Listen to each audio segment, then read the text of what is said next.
And our special guest tonight is Howard Bloom, the genius of the beast, a radical revision of capitalism. More with Howard in just a moment on Coast to Coast AM. Howard, you tell of an incredible story of what you say unemployed bees. Explain that one. I like this story. Well, we're getting down to the sense of meaning. I mean, we're talking about the fact that America has a vision deficit. And it's up to people like you and me, articulators, to express it. It's mostly up to the president to express it. But even bees, you can see how bees suffer when they don't have a sense of meaning. The beehive breaks down roughly like this. 95% of the bees are nice conformists that do what everybody else does. 5% of the bees are nonconformists, and they go out on what seem to be self-gratifying runs that mean nothing, just indulging themselves. So the 95% of the bees that are all conformists will go out to the flower patch of the day, get some pollen, bring it back to the hive, and then go out for another load of cargo. Meantime, the explorer bees, the bees that seem to be doing nothing, the bohemian bees, the artists, are out wandering around, looping back and forth, seemingly going nowhere, just having a good time. But eventually, a problem develops. The bees that are out there doing what everybody else is doing come back with less and less pollen. And as they come back with less and less pollen, a strange thing happens to them. There's a set of unloaders inside the hive, unloader bees. And those unloader bees are in contact with the bees inside the hive, and they know what the hive needs. Now, if you and I are workers, of course, we'd have to be women to do this because they're all females, but if you and I are workers and we've just come back from the latest rose patch of the day, but the pollen is beginning to run out, early in the day, when we came back with pollen that was really needed in the hive, we were treated like superstars. The unloaders ran over to us. They made all kinds of fuss over us. They felt us with their antennae. They looked us over, and they unloaded our pouches, or hip pouches, these special bristle-carrying hairs, as rapidly as they could. But now we're showing up empty-handed. And the unloader bees come over, and they take one look at us. They just do a quick survey. And if we have nothing they find of value, they turn their backs on us in a way that is savage. It's called rejection by the bee researchers. And eventually, they won't come over to see us at all. And we'll go back out, convinced that the same place for a paycheck is going to prove valuable. We're going to go back over to that rose bush over and over again, come back with less and less. But every time we come back, we're going to move more slowly. We're going to get more discouraged. We're going to have to go into the hive and beg for food because we're not finding any out there in the rose bush. And eventually we get so discouraged that we just stay in the hive in a state of total depression with no sense of meaning to our lives whatsoever. And then what happens? Well, those bohemian bees, the artists, yep, the ones who were just off indulging themselves? Mm-hmm. Well, some of them have run into new sources of pollen and nectar. Some of them have run into new flower patches. And usually about 4 or 5 of them come back and they dance. They dance to advertise their finds. They dance to advertise the new flower patches that they've discovered. And you and I are suffering.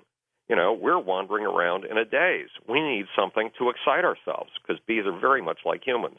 Our body temperature is even downward in such a state of depression. So what do? We go over to entertain ourselves by watching the dancing bees. And if one of the dancing bees manages to excite us a little bit and we become convinced that maybe she's onto something, because she's giving precise instructions on how to get to the flower patch with her little figure-8 dance, we will follow her instructions and go out to check out the site. And if we get excited about it, we'll come back and we'll become backup dancers. And of the 4 or 5 bees who are competing for attention, the bee who gets the greatest number of backup dancers wins. And then all of us discouraged bees, we're called unemployed bees by Thomas Seeley, the leading researcher on the topic. All of a sudden we have a sense of meaning again. All of a sudden we have a sense of purpose again. All of a sudden we go out to the new flower patch. We come back with our carrying baskets loaded with pollen and nectar and our bellies loaded with nectar. And the unloader bees, who were paying no attention to us when we had absolutely nothing to offer, all of a sudden come rushing over to us again, treat us like superstars, our body temperature goes up, and with great excitement, we go back to get the next load. So what does that tell you about what meaning is? What does that tell you about what excitement is about? What does that tell you makes our lives vivid? And it's like us. It is a blueprint for us. It's a blueprint for us, and it means that if you're a president, or if you're George Norrie, or if you're Howard Bloom, it's our job to come back and point to a destination. Once upon a time there was a president named Kennedy, and his first 22 months in office seemed to be muddling around. What's worse, there was a 2-year recession during the beginning of his term. And suddenly, in his 22nd month in the presidency, he had his moon moment. All of a sudden, he had a sense of a mission and conveyed it to the American people. And he told us we were going to do the impossible, especially in a time of recession, that we were going to spend $80 billion on going to the moon. And he told us we were going to do it not because it was easy, but because it was hard. And he challenged our sense of accomplishing the impossible. He challenged our sense of doing something for the first time in the history of mankind. He challenged our sense of doing stuff on behalf of all mankind. Now, admittedly, it was hard for him to keep the motivation together and the budgets together to actually take us there. And, of course, Lyndon Johnson had to take over, and he had a hard time keeping the budgets together. But we made it to the moon, and the payoff, George, was only 800 pounds, a couple of suitcases full of rocks, if you count material payoff. But what was the spiritual payoff? Huge. Yeah, what was the payoff in terms of lifting our sense of what human beings could achieve? I mean, you know this, and I know this. Every time somebody we know who believes very passionately that he or she has his or her hands on a solution to the problems of our time comes to you or me and says, we need an Apollo program on this. Well, where did he get the concept of an Apollo program?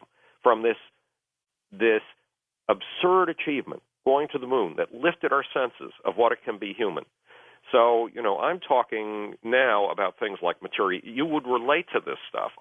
You know that I am a spiritual atheist for all practical purposes, and I'm talking about the importance of material miracles, and I'm talking about the importance of a universe that tries to constantly transcend herself, that is constantly trying to lift herself above herself, and how we are part of that process of transcendence.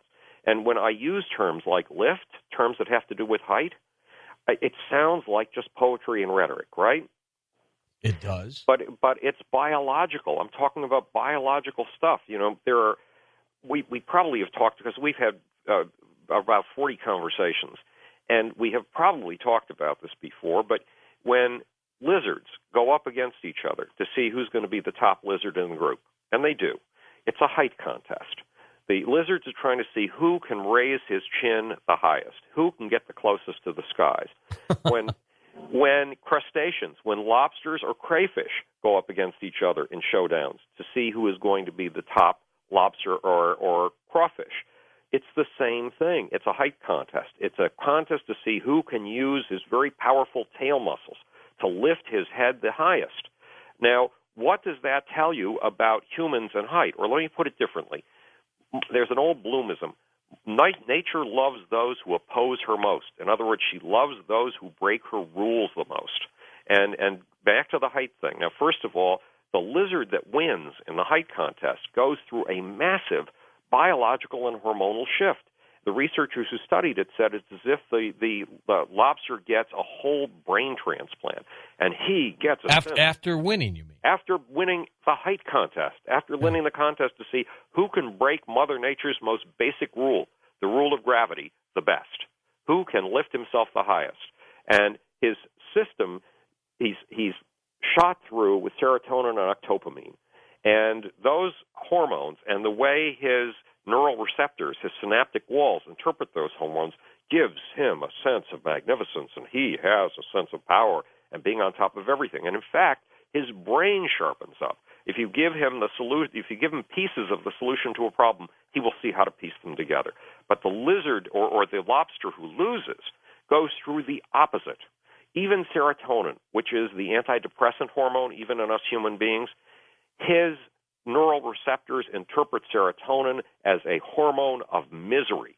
Again, it's as if he has a brain transplant. But the winner, the one who lifts himself, gets a brain transplant that gives him a sense of being in touch with heaven.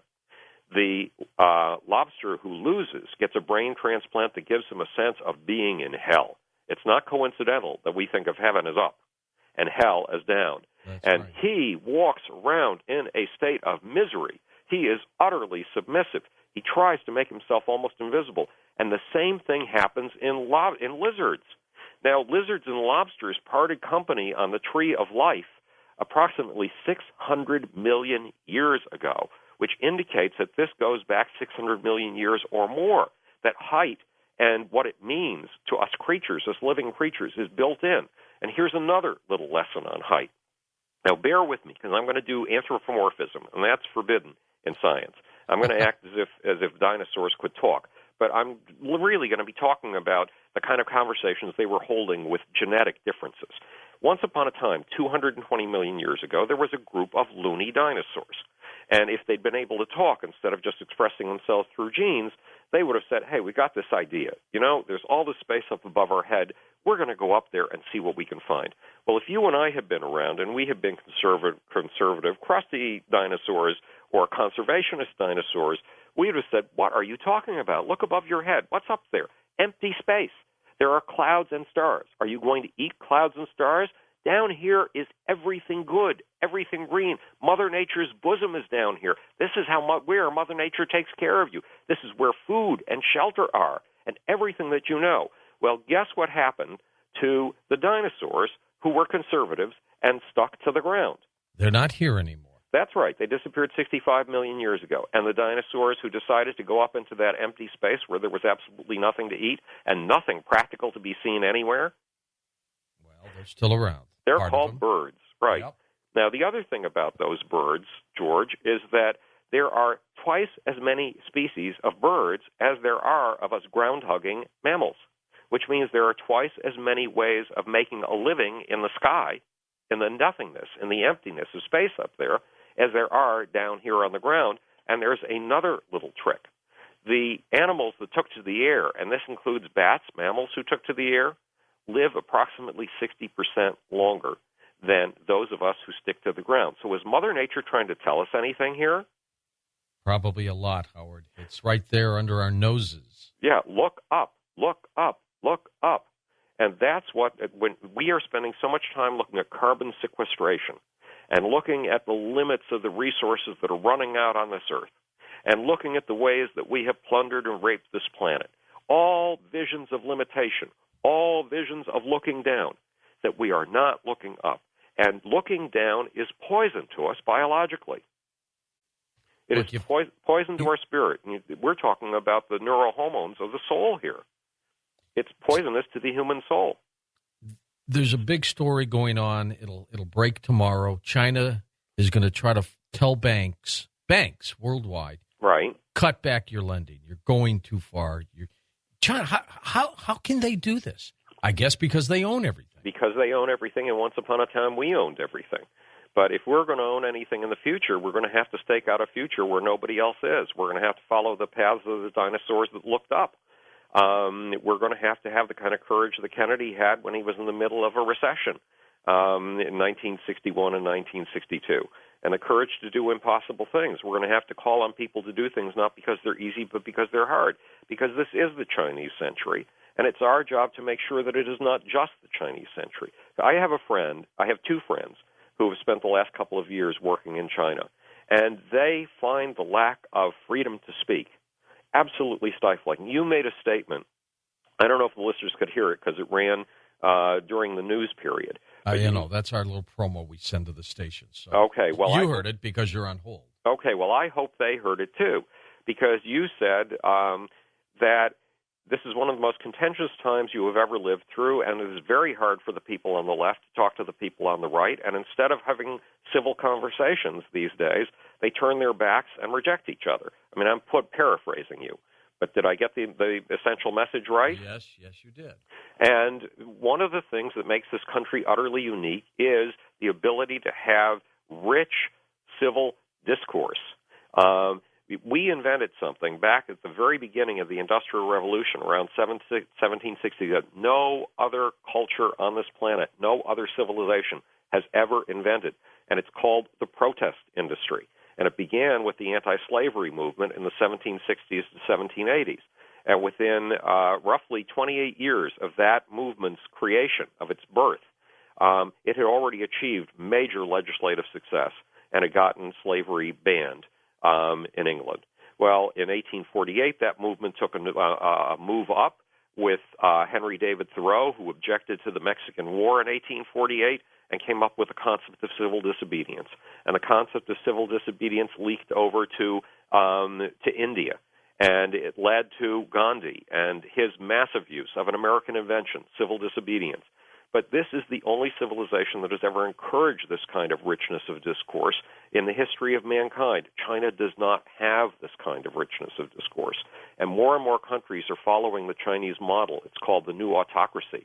Venezuela is being swayed by it. Brazil is being swayed by it.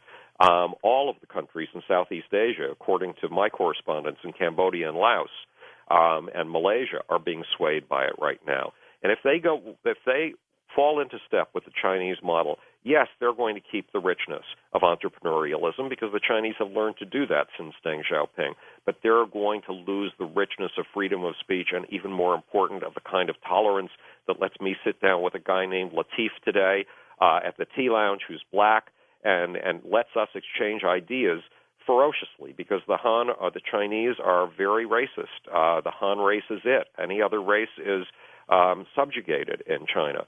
We need this richness. I mean, one of Jim Fallows, who's the national correspondent for The Atlantic, one of his insights over the course of the last 20 or 30 years is it's the richness of this mongrel society that makes us special. And this is a society worth living in and dying for, frankly. But we don't see it, and I'm trying to wake us up. Do you think we're going to pull out of this in the next couple of years, or is it going to be longer? You know, a lot of it's going to depend on you and me. We are the articulators. A lot of it's going to depend on the success of the little thing that I was doing with India last week and today to try to get new messages into the White House, into the Obama administration. And I wasn't kidding around. This is real stuff, and we were doing it just a half an hour. I was on with India just a half an hour before you and I got on the phone. It's going to depend on the listeners, the people who are listening to us right now. We're all going to have to pull very hard to not so much reject the negativism, because it's useful to look at pitfalls. You don't want to fall into a well and break your neck, because you're looking at the stars. But you do want to look at the stars, and we're all going to have to push for vision. We're all going to have to push for grounded optimism, for an optimism that we have a right to because we can follow it up. But you're bullish. George, as of 3 weeks ago, when one of the members of the panel on the Washington Week in Review on PBS, the show that I watch religiously every week, all of a sudden said, we're behind on green energy and there's no way in hell we'll ever catch up, all of a sudden I became very pessimistic. But one of the facts of life, one of the facts of spirit, one of the things that made Edison remarkable when he regarded 100 failures not as failures, but 100 ways of finding things didn't work in order to find the one way that did, you have to persist, and you have to go with your vision. You have to stick to it, and you have to push and push and push and promote and proselytize, try to win other human beings over to your point of view, or you can never get ahead. It takes 100 failures to make one success. What if they don't want us to succeed, Howard? What if they want us to collapse? Well, right now we are very fortunate because the Chinese own so much of us, they own so much of our debt, that it would be very unwise of them to want us to collapse. In the long run, I'm sure once upon a time we wanted other people to collapse. Sure. Deep down in our darkest of hearts. It's called schadenfreude, a joy in other people's failures and other people's miseries. A sickness. But we have to succeed no matter what anybody else wants. We have to do it ourselves. Again, back to the concept of transcendence. What is Mother Nature doing when she creates creatures who break her own laws? She's bootstrapping. She's coming up with ways of transcending herself. She's coming up with ways of transcending her most basic limitations. She is saying to herself, I will have no limitations, because I choose to give birth to creatures like birds. If nature can do this persistently for 13.73 billion years, and she's been doing it, so can we. We'll be back in a moment with Howard Bloom on Coast to Coast AM. Now, don't forget, live program for you on Thanksgiving night, so after you've had your turkey or hamburgers or whatever you eat on Thanksgiving, just turn your radio on to Coast AM. We'll be back in a moment with Howard Bloom. Next hour, we'll take phone calls with Howard. Lots more, though, to talk with him in just a moment on Coast AM. In our day-to-day existence, Howard, we use about, 10% of our brain power? There is no way of actually measuring, but my guess is yes. And one of the reasons is something that we usually don't look at all, and that is that when you see people at work, if you go to the Motor Vehicle Bureau, which has become infamous for this, and you see the people behind the desk, do you see people who are excited about their work? Nope. And when you have somebody like Thomas Edison or the Wright brothers who are excited about what they do every minute of the day and would rather work than do just about anything else in life, do you see people excited about their work? Yes. And what would you say is the difference in energy output of the people at the DMV and a Thomas Alva Edison? Huge. So there you have it. That's the missing part of the brain that's not at work today. And one of the things that I think is a problem with society these days is we don't recognize it, but we are tools of an ancient technology. But Howard, you have to have someone working at the DMV. Well, you do, but we have a problem because we have an old system that was developed around 1800 called bureaucracy. And the word bureau referred to two hot new technologies of 1800. One was the desk, and the other one was a central office. And actually, there's a third. The word bureau means both desk and office. But there was a third, a really important invention called the central file cabinet. In other words, if you gather, up until that point, people worked in their homes. But if you gathered people in a central office and they worked around a central filing system, all of a sudden they had access to the same information, and processing information became a whole new thing. Well, unfortunately, it is now 200 years later, and we've gone beyond the desk and the office. The place I work at a club called the Tea Lounge. In other words, I take my laptop there every day. I take my cell phone with me, and I can work anywhere where I can get a wireless signal. Okay. I see about 40 other people. I convinced this club to put wireless in about 5 years ago. And as a consequence, anywhere from 40 to 100 other people are sitting there with their laptops. Now, when those people are sitting there with their laptops and their iPhones in front of them, guess what level of excitement they have? They do not look like the people at the DMV. No, they don't. They look far more like Thomas Alva Edison. They are so glued to what they are doing. They are so ensconced in what they are doing. They get so much inherent value out of what they're doing that they work with that other 90% of the brain that's missing in the people at the DMV. Maybe they're only working with an extra 10% of it or extra 20% of it, but it is a substantial amount. And we have to now that we do have laptops, now that we do have cell phones, now that we do have wireless signals, we have to find a way to incorporate those people who don't need to be in an office all the time, who can be out among their constituents. One of the concepts in The Genius of the Beast is called management by walking outside. And it goes something like this. We went through a slam down like the one we're going through now in the 1980s. 1981 was the biggest recession that we had since the Depression. And one of the reasons that we went into it was the Japanese were eating our socks. The Japanese, we had decided to go into making automobiles that we consciously made for obsolescence, so people would have to buy new ones all the time. It was called planned obsolescence. You and I remember that. A lot of people don't. And the Japanese decided to make cars you could rely on. We were charging extra for radios and air conditioners and all kinds of things. The Japanese put the radios and air conditioners in the cars as standard. We had cars that you had to service every 6 months or so, and that had pings, knocks, and all kinds of strangenesses. The Japanese had cars with no pings, no knocks, and they seemed to take pride in the fact that their cars worked month after month after month, plus they seemed to care about you when they serviced your car. So by the early 1980s, we weren't selling cars to the Japanese anymore. The Japanese were selling cars to us. Yeah. When we crashed in 1981, a bunch of books came out trying to figure out what the Japanese were doing right that we were doing wrong. One of them was by Tom Peters, In Search of Excellence. And that book talked about management by walking inside. And that meant if you're the CEO of a company, don't just sit in your office. Don't just meet with your other vice presidents. Go out walking around the shop floor.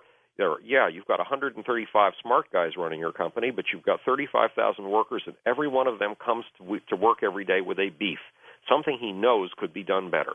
And if you find those 35,000 beefs, those 35,000 ways of making things better, you can incrementally increase the quality of what your company does. That was management by walking inside. The Genius of the Beast calls for management by walking outside, being among your customers, being among the people that you serve, being among them so that you can use your tuned empathy, so you can feel the way that they feel, so you can anticipate their needs. And there was an example in the book of a woman that I met who did this. I was having my hair done at a Japanese haircutting salon in Manhattan because it was the only place in my building. I didn't want to have to walk anywhere. I couldn't stand the time away from work. And the woman next to me came from, I believe, Revlon, and she spent 6 months of the year working at a cosmetics counter out in Minneapolis or Seattle or San Diego. 6 months working with her customers, 6 months going through the agonies while they tried to decide what new makeover they wanted, 6 months of seeing what they felt was missing from their lives. And then she flew back to the corporate office in New York. She went directly to the research and development department, and she looked at all the new colors they were developing, all the new textures of things they were developing, and all the new applicators. And she said, I want that in that color with this texture, with that applicator, because she knew what these women wanted. Well, with the laptop and the cell phone, you can do management by walking outside far more effectively than ever in the past. And it would be useful if some of those people from the DMV spent part of their workday among the people that they serve, rather than just hidden behind a counter in an office that they can easily shutter away from their public. Every once in a while, we have a feature on the program called Great American Success Stories. Yeah. So we've had people on who have started from basically nothing. I had Ron Rice, who was the founder of Hawaiian Tropic. He started by mixing chemicals in his garbage can. He still has that in his house in Florida. Then we had David Oricon, the vacuum guy. Right. And what's the next series of inventions? So we've got those people on. You know, we were trying to get Bill Gates on, for example. And, you know, we see what he's done with the world. What's left? What's left to invent, Howard?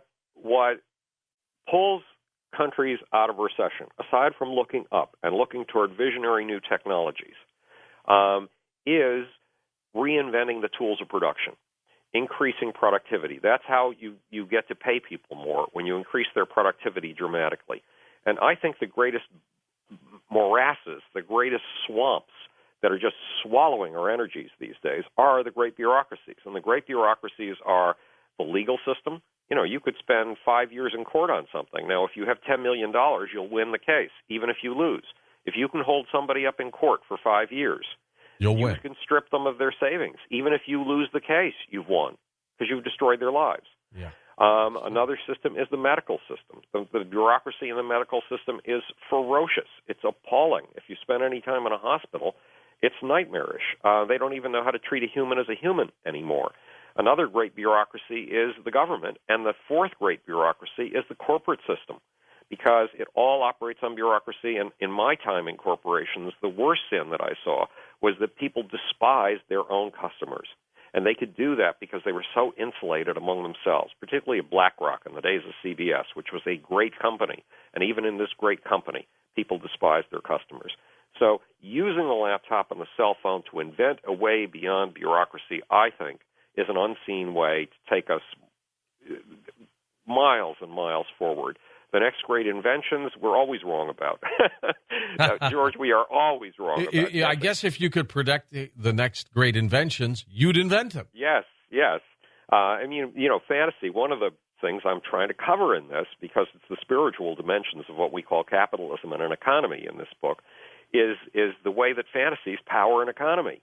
Because there's something called an infrastructure of fantasy in there. And if you've got time for the story, it goes like this. Once upon a time, there was a loony guy in Paris. It was 1860, or it was 1865. The American Civil War had just concluded. He was trying to make a living as a stockbroker. It really wasn't working out. He was working for his brother. And he had a nutty notion. There was a huge cannon that had been invented at the end of the Civil War in America, and it could hurl a thing the size of a king-size bed, the size of a Volkswagen van. So he started writing. Now, how are you going to make money as a writer? Anybody in his right mind knows you can't make money as a writer. But he started writing. What's worse, the story was about this. It was about taking an entire carriage, taking off the wheels, putting it into the mouth of this cannon, and then lighting the gunpowder underneath it. How could you possibly have that carriage survive? Much less, because he had another idea, put people in the carriage. and you're now going to fire this carriage out of a cannon, and you think anybody's going to live through this experience? It was a ridiculous idea. And beyond that, he wanted to fire this thing all the way to the moon. That's what his story was about, firing this carriage all the way to the moon. Now, if you'd been his wife and you'd wanted to see a paycheck at the end of the week, what would you have said? Let's get to work here. Let's do Jules, a real you're job. crazy. Stop monkeying around with this stuff. It's never going to make us a living. I'm going to leave you if you keep doing this kind of thing. Well, he managed to find a publisher for his work, and his work was called From Earth to the Moon, and with it he managed to invent science fiction. And but there's a remarkable thing that happens with human passions. Human passions wrap themselves around things when we're 5 years old, and 10 years old, and 15 years old, and never will quit. That's called imprinting, and I call those things passion points. Well, around the turn of the century, there were two guys who grew up as little kids reading Jules Verne's From Earth to the Moon. And they imprinted on it. Their brains just wrapped themselves around it. They spent their whole lifetime trying to think of how to achieve in reality what Jules Verne had dreamed about. And they had another idea. Don't put the explosives in the mouth of the cannon. Put them in the back of the carriage. Now, George, how crazy is this? You want to be a passenger in a carriage? Would you put the explosives in the back? How likely are you to survive lighting those explosives? Nonetheless, they pursued this idea, and there were certain precedents for it. The Chinese had invented these things called rockets. We had used those rockets in the War of 1812. They were called Congreve rockets. Firecrackers, right? Yeah, and rockets, the Congreve rockets that are the rockets' red glare bombs bursting in air in our national anthem. But rockets to take people into space, this was a ridiculous idea. So both of them wrote books. One of them was named Tsiolkovsky. He was in Russia. He wrote a book about how to get into space using rockets. The other one was a guy named Oberth. He was in Germany, and he wrote a book about how to get into space building rockets. Well, guess what? In the next generation of kids, there were a couple of kids who at the age of 5 and 10 read not just Jules Verne, From Earth to the Moon, but also Tsiolkovsky and Oberth. And they grew up with their brains wrapped around this passionate notion of getting people into space with rockets. One of them was named Wernher von Braun. And he eventually, well, of course, he had a stroke of luck. It was hideous luck. But he got a huge investment in his rocket dreams from the head of his country, because his country was going to war, and the head of his country wanted to destroy England and thought that a rocket would be a good way to do it. Send a lot of rockets filled with 2,000 pounds of explosive each to London.